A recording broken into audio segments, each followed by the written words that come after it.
Olha, um jeito de avaliar a qualidade do leite, um software que ajuda no ensino da matemática, iniciativas para proteger o meio ambiente. Sabe que tudo isso tem em comum? Sabe? Esses são projetos do Prêmio Jovem Cientista.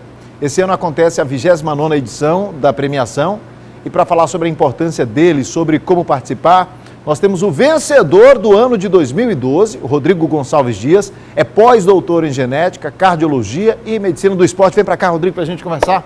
Vamos lá. Seja bem-vindo. Obrigado, Gisele, agradeço. A gente batia um papo aqui antes do programa ir para o ar e eu fiquei satisfeito com o histórico aqui do Rodrigo, que é de Minas. Minas Gerais, Itajubá, sul de Minas. Passou um tempo em São Paulo. Morei 18 anos em São Paulo e recentemente vim para o Maranhão. Agora está aqui no Maranhão, muito bem. Há menos de um ano, vai completar um ano ainda? Menos de um ano, em setembro agora completa um ano. Mas está feliz aqui na nossa cidade? Muito Gostou? feliz, não vou embora mais daqui. Não vai embora mais não? Não, agora não. A cidade te recebeu bem? É. Que bom. Vamos falar a respeito desse assunto. Você foi o vencedor em 2012 do Prêmio Jovem Cientista, né? Isso, mas continua perfeito. Jovem ainda, né, Rodrigo? Tá quantos anos, Rodrigo? Estou com 40, quase fazendo 41 já. Tá jovem ainda, muito jovem. E qual foi você ganhou o prêmio com que projeto? O que foi? Então, no ano de 2012, o CNPq ele delibera a cada ano um tema de interesse. No ano de 2012, o tema foi Inovação Tecnológica nos Esportes. E com um projeto que eu desenvolvo já há mais de 10 anos com a Polícia Militar do Estado de São Paulo, lendo o código genético de policiais militares e submetendo esses policiais a um programa extremamente rigoroso de exercício e treinamento físico, nós descobrimos um detalhe importantíssimo, inédito no campo da genética, que nos rendeu o Prêmio Jovem Cientista. Que bom. Agora, Rodrigo, a gente não tem assim esse histórico de, na verdade, com a ciência, né? O Brasil, a gente tem essa deficiência. Mas a gente vem tentando, ao longo do tempo, ganhar mais espaço nesse aspecto. Perfeito. Porque a gente vê alguns países que já são muito avançados na questão do campo da ciência, de pesquisas e tal. E a gente não. Essas iniciativas, elas ajudam? Bom, ajudam bastante, né? Primeiro que coloca em evidência, né, as pesquisas que estão sendo destaque no país. Isso não tem o que discutir, né? E obviamente que incentiva jovens, pessoas já em um estágio um pouco mais avançado de desenvolvimento de pesquisa, a também investir um pouco mais nisso. Contanto que o Prêmio Jovem Cientista ele tem 3 categorias: a categoria ensino médio, a categoria ensino superior e a categoria mestre e doutor. Então ele dá a possibilidade de pessoas desde a fase inicial de uma carreira científica a uma fase mais avançada estar apresentando os seus projetos e concorrendo ao prêmio. Pronto, isso é uma coisa legal, porque quando a gente fala de ciência, parece uma coisa muito distante, né? Sim.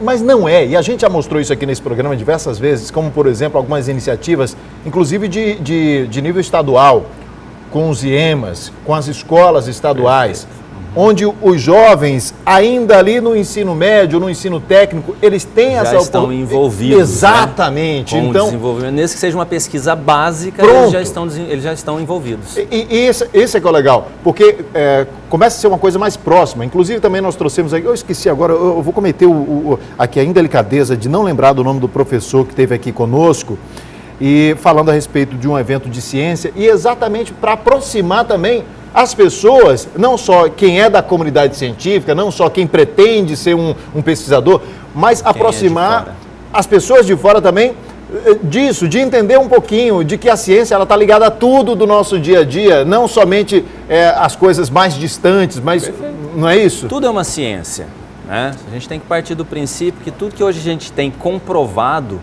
na engenharia, na medicina, em tudo quanto é área, até na psicologia, na área da psicologia, se é aplicado, é porque tem um estudo, existe uma comprovação científica por trás daquilo.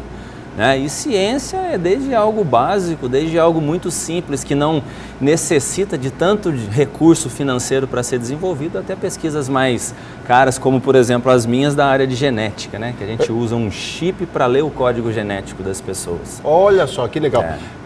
Essa é uma área, na verdade, que está eu diria assim, em erupção nos últimos tempos, a questão da genética. Da genética. Como é que isso está no Brasil? Bom, primeiro a gente tem que partir do princípio que tudo que se faz em genética, para se ler um código genético, a gente precisa de equipamentos, a gente precisa de insumos que é importado. E para se importar algo, o preço do dólar, o preço do euro, a gente já sabe como é que é. Então, no Brasil, fazer uma pesquisa na área de genética é um pouquinho dificultoso por esse motivo, pela questão financeira, né? É tudo muito caro, certo? Mas assim, a gente tem avançado bem, depois da crise deu uma caída boa, né? No que o governo investe em ciência, o CNPq não está, infelizmente, não está bem das pernas, que é o Conselho Nacional de Desenvolvimento Científico e Tecnológico, né? E as FAPs também, que são as fundações de amparo à pesquisa que existem em todos os estados, né? Rodrigo, ainda carece muito da gente... Eu acho até que por causa do contexto mesmo, como você acabou de falar, tudo que a gente precisa fazer em determinadas áreas, a gente precisa, e que depende de importação, a gente precisa dispor de um capital muito mais... Um recurso muito maior. Muito maior. Por exemplo, tenho certeza que fazer isso num país onde já dispõe dos próprios recursos, fica muito mais fácil. Muito mais fácil. Muito mais fácil. Então, você pegar nessa área, por exemplo, de genética, onde você tem, sei lá, equipamento, insumo, qualquer coisa. Tem que vir de fora, a gente não desenvolve isso aqui. Até isso mesmo, a gente já poderia ter algo na base que pudesse desenvolver, sei lá, equipamentos ou insumos aqui dentro mesmo. Isso também seria possível? Sim, é possível. Só que também exige muito recurso para que você tenha toda a estrutura. Ou seja, o start sempre é complicado. É complicado, né? É complicado, é complexo. E aí se desenvolve algo no Brasil, como que você vai concorrer com quem está fora? A briga acaba sendo desigual, né? Desigual. Né? Mas isso não pode servir também como desestímulo, né? De jeito nenhum. Ao contrário, né? De forma alguma. Muitas ideias interessantes, muitos projetos interessantes que, inclusive, ajudaram no desenvolvimento dessas altas tecnologias. Parte disso saiu de pesquisadores brasileiros. E vale lembrar o seguinte, que nós temos coisas que são nossas, que foram desenvolvidas a partir de pesquisas e tecnologias nossas. Nós temos o etanol, nós temos por exemplo, desenvolvimento de carro flex, muita gente não sabe, mas é coisa... Tem o dedo brasileiro. É coisa que tem o nosso dedo. Desenvolvimento de aeronaves, nós temos a Embraer, E tudo passa por uma questão de investir desde cedo na base, na educação. Isso é importante ser dito porque, mais uma vez, eu trago aquela questão para a base, para o fundamento. A gente não pode ver as coisas muito distantes. Você tem que começar aqui. Não é, vamos ser um país bonzão em ciência, tá? Mas tem que começar lá embaixo. Lá embaixo, na base. Perfeito. E aí não é uma coisa de curto prazo, é uma coisa longa, é uma coisa de médio longo prazo. Eu diria que nem médio, é a longo. É longo mesmo. É a longo prazo. Longo prazo. Tem como. Mas tem que ser, os passos eles têm que ser dados. Tem que ser dados. Né? E o que você diria, qual seria a dica para quem quer entrar e concorrer, apresentar um projeto? Como é que são os passos para os jovens que estão assistindo a gente e que já estão pensando em desenvolver alguma coisa nesse sentido?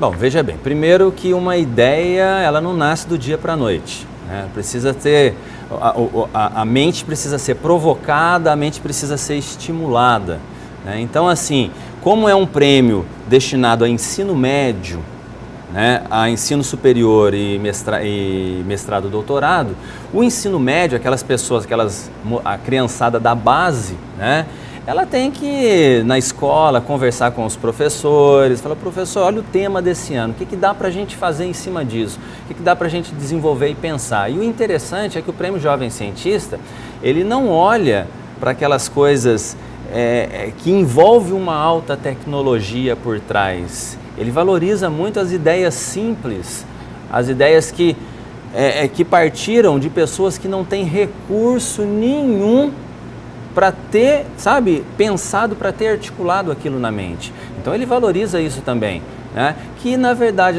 se a gente for olhar, é a realidade do nosso país. Não é verdade? Até porque assim, as grandes invenções, elas precisam ser simples. Até porque você já está tentando resolver um problema com aquilo, né? Então você tem que pensar algo simples. Diz que os grandes inventores, ouviu uma piada, né? Diz que os grandes inventores são preguiçosos. Então, tem um jeito difícil de fazer as coisas, o cara inventa alguma coisa para tornar aquilo que é difícil fazer mais fácil de fazer. Mas é algo que não passa de uma piada, mas enfim, eu quero agradecer a presença do Rodrigo aqui. Se quiser acrescentar mais alguma coisa, fica à vontade, Rodrigo, por favor. Bom, eu vim para o Maranhão, né? Vim como professor visitante da Universidade Federal do Maranhão e para o desenvolvimento de pesquisa exclusivamente, mas eu sinto que a minha missão aqui no Maranhão também é incentivar os jovens a investir nos estudos, a se dedicar, porque se colhe lá na frente, né? Então, justamente o que você falou, que a gente tem que começar na base. Na base. Né? Eu ministro uma palestra conversando com o vencedor do Prêmio Jovem Cientista, né, em parceria com o Conselho Regional de Educação Física. Essa palestra está sendo...